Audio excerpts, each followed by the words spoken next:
So I'm just going to go back to that list here. Washoe right here. Just going to copy it. Nope, don't want to do that. Copy. I'm going to get rid of vacant.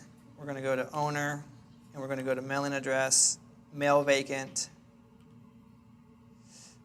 Yes. Criteria, we're going to go to my data, and we're going to go to lists. We're going to exclude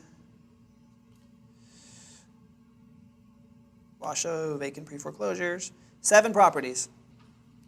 So we'll just do that. So you can go back and start contacting these people. Washoe County pre-foreclosure mail vacant. One of the requirements, guys, for being a bootstrapper and a real estate investor is you don't have to type real well. You can make tons of mistakes. It's okay. No one's going to slap your fingers or anything like that. You're going to get your knuckles wrapped.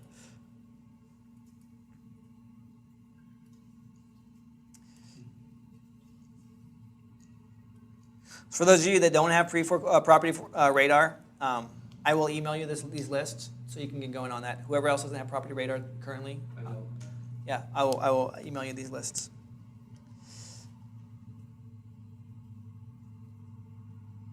That's interesting. I thought the list said there was like 7. Now it only said there's 1. So there you go. 1 property. $1.4 million, Incline Village. Get on it. Yeah. That's a skinny. Definitely a skinny deal. I don't know, man. Turn it into an Airbnb. An equity of 20 grand. That's right. It's a winner, guys. You can cash that check all in one place. All right. I got a quick question, and it's Yeah. if a property is going to auction, and when they show the amount that's owed on the loans that were out on it, the amount of the minimum bid, and then they have opening bid. Okay, that opening bid is what they're gonna announce at the courthouse step. 9 times out of 10, yes. Okay. If that property isn't taken back by somebody else, third party, is the bank actually paying that opening bid, or are they just taking it back? They take it back. But at what value? The full value. The loan? Because they write it off.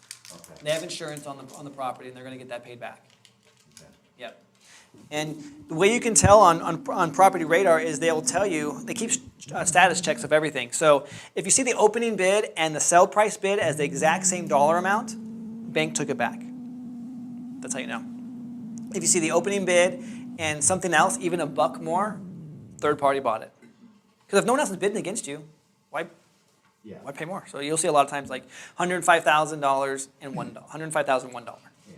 Because one of them I've been watching, and here the sisters are, one wants it just to go back to the auction to get the opening bid price, or she expects somebody to come in with over $405,000 Yeah. and buy it, and she'll get her money. Is it an inheritance property? Property is inherited? At one time, Yeah. many years ago, but it's all in their names now. Boy, that's waiting until the last minute. It really is. You know, the big problem was, she said, okay, I will sell it at the 405, but you have to promise that I'll get this much at the end of close. Well, there's 3 people on that on the deed, and I can't guarantee what you're gonna get, lady. Why not just buy from them before it goes to auction Well, I'm trying. at that price? I had an agreed price of 405, but she wants to screw her sister. She wants more money than her sister. Not gonna happen, man. And she won't Yeah. sign unless I can guarantee she'll get a certain dollar amount out of the proceeds. Why does she want to screw her sister? She's a bitch. Just, bottom line, yeah. Right? Yeah, pretty much, yeah. So, I got Yeah. a question. So, say a property goes back to the bank, would it be best in our interest to reach out to that bank and see if they can come up with a price? So when a property goes, so in the status, it's REO status at that point, bank owned, they're under different regulations and guidelines now. Okay. You have to have all cash, typically. I mean, you can get a loan, but you're either going to get a loan or you're going to get cash to buy from the bank. They're going to want proof of funds ahead of time. You cannot assign an REO. So there's no assignments on REOs. I mean, there is a way, but yeah, I always know a way, right? There's a way, but it's you have to have a money partner already involved on it. Basically, what you do is you have an LLC, you develop an LLC, and you're both partners in that LLC when you're buying it. So you're buying it under the LLC. That's how you do it. So, and then all you do is you just assign your interest over to that partner 100% when you're done. You just get your fee paid out. There are different ways of doing it, but anyway, banks, if the property is not listed on the open market, the bank cannot sell it to you. They do not entertain unsolicited offers on REOs. They have to have at least listed for at least 5 business days to the open market before they entertain offers, and your offer might not be the best offer at that point. Yeah.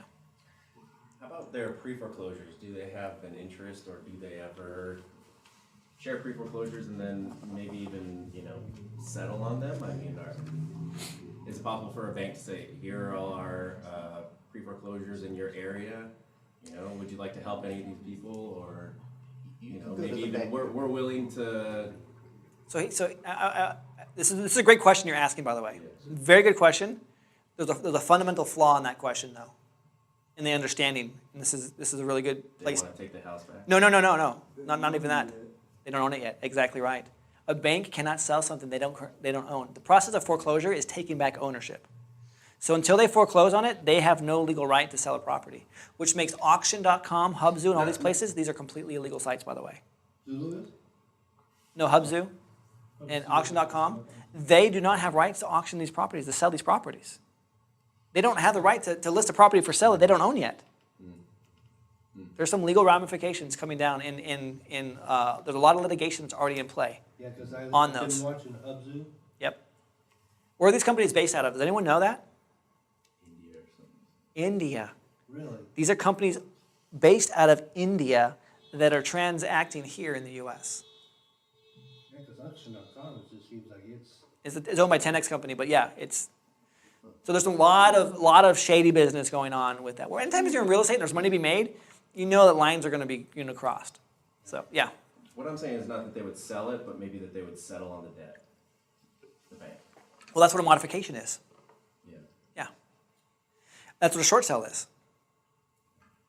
Yeah, that's exactly what a modification or a short sale is. That they're settling on something. Settling is they're willing to take less than if it's sold. But again, they can't list the property for sale. The homeowner has to apply for a short sale application and say, I have a hardship, here's my hardship, and then they have to approve it. They can't do that. So your best bet is to Property Radar, pull up the NOD list. Or do what Gary's doing, is go down to the courthouse and pull it up that way. That's the most accurate way. I'd love to be like a person on their list, that when they have a homeowner in trouble, then they can give me a call, and I'm like the problem solver, and I can come in and they sort of maybe even refer me almost, or the rep refers That me is to a them. relationship though. With the bank. I mean, I know. So here's what this happens. is way out and left. No, I understand where you're going with that. I mean, you want to be the first point guy. Yeah. So, but you're waiting for the bank to feed you instead of proactively going after the deals that are already there. And that's what I'm teaching you guys, is to go after proactively. Instead of waiting for someone to give you a handout, go create the opportunity. Here's another thing why that is a challenge as well, is whenever you call a bank and you're talking to them, either you have the authorization as the homeowner, or you are on the line as a third party with the homeowner. How many times have you heard the bank say, have we given you all of the information as far as if you're in trouble, the California resources for HUD, for Save My Home California, all this stuff? Why do you think they give that information out? They have to legally, and it's also their nonprofit compliance offices as well. So if we're not a nonprofit compliance office, we're not going to be on that list. We're out to profit. In other words, if they gave Eric Genesoto a list of all the people that are going to pre-foreclosure, I mean, can you imagine like the regulatory fire just like that they would have from all that stuff? They'd be like, oh my gosh, this guy is poaching these people, man. They're like totally setting them up. It's predatory. So that's why that doesn't happen. Yeah. But I love the way your mind is thinking and how you're thinking, like, how can I get in front to get, take advantage of all this stuff? My dad asked me that actually. So Yeah, okay, well, there you go. So, any other questions? Nope? All right, so rundown pieces of crap. Driving for dollars. Do we need a break, by the way? Are you guys okay? Are you just like, is this just too much right now? Information coming. What? I'm gonna run over this for a minute. All right, let's take a break real quick.